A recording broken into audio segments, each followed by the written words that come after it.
พี่น้องลูกหลานถ้าเกิดเด้อสีเงาเลยนะเพราะว่าตำราอยู่โมห้องผู้ชมมาให้ฟังพระถูสิทธิ์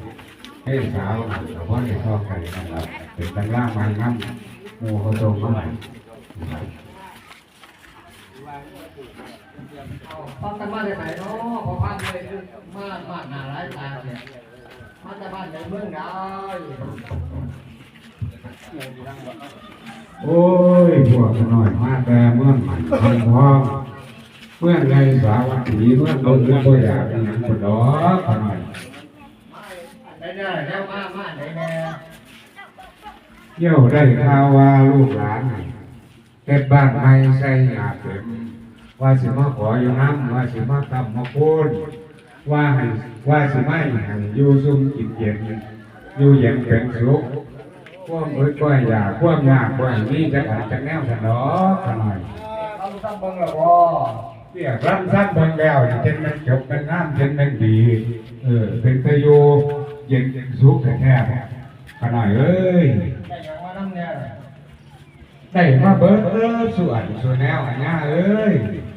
ต้องผ้าตาต้องยาวไปตามาใช่ยิ่งใช่เลยมานั่งบอ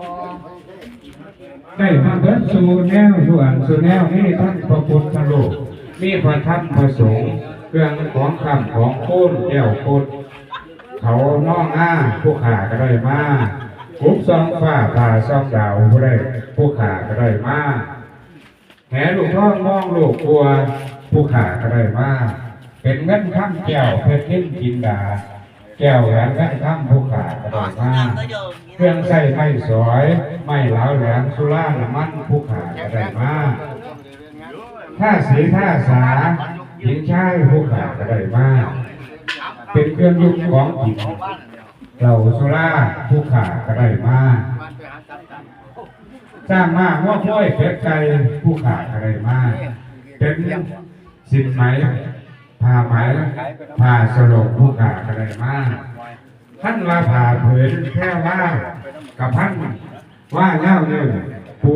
ลาเพื่อไปหอดทัวนครผู้ขาก็ได้มาเบิ้ลส่วนสู่แนวบ่ให้เอิดบ่ให้ยาบ่ให้ขาดบ่ให้เขินอันว่าใจประสงค์แล้วแนวใดก็หาให้บริบูรณ์ทุกอย่าง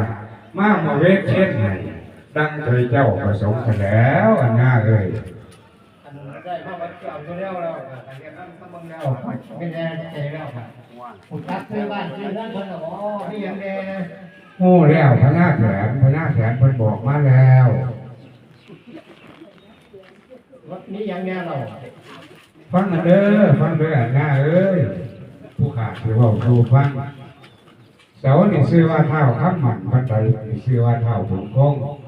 ค้างและตรงในเท้าองอาจแป้นขาดในเท้าดวงเย็นฝาเส้นเท้าสัตว์คือสยุวดังคือเท้าข้ามแฉงเครื่องระแนงในเท้าพลังไม้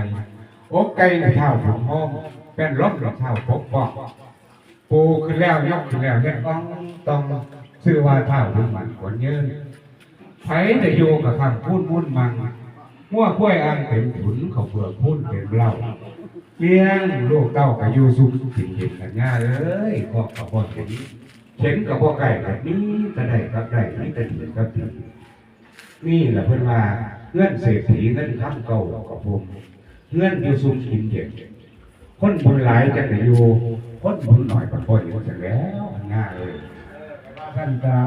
ขอเส้นผ้าลูกผ้าเต่าผ้าบริวารขึ้นมาอยู่เงี้ยงามเลยนะบ้านจ้าถูกง่ายเลยมาเด้อลูกหลานเอ้ย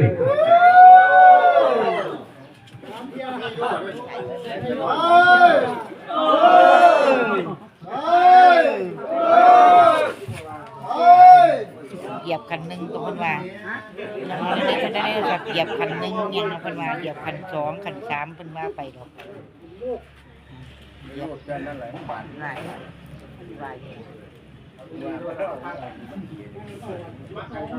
คัน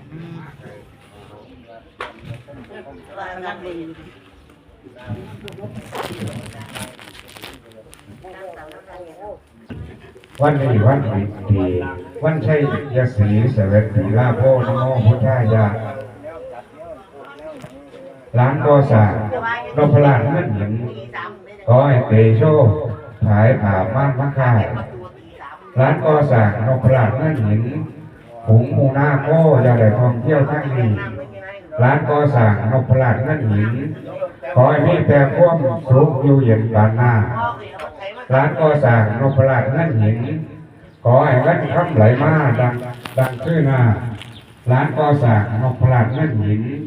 ขอให้ใส่ห้อมดังคำในเบาเลี้ยงลูกเต้าไก่ยูซุ่มกินเย็นพ่วงเจ็บกระยาได้เห็นพ่วงเจ็บไข่กระยาได้พ่อ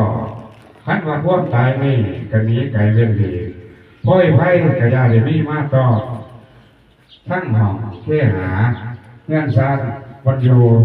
ดีทั้งโกยาเรียกหลานหน่อยกูสุพจน์นับตั้งแต่ปีนี้เดือนนี้วันนี้นาทีนี้ขอให้มีแต่ความสุขความเจริญขอให้ลูกหลานอยู่สุขกินเย็นความเจ็บจะให้มาใกล้ความไข่ใหญ่นี้สา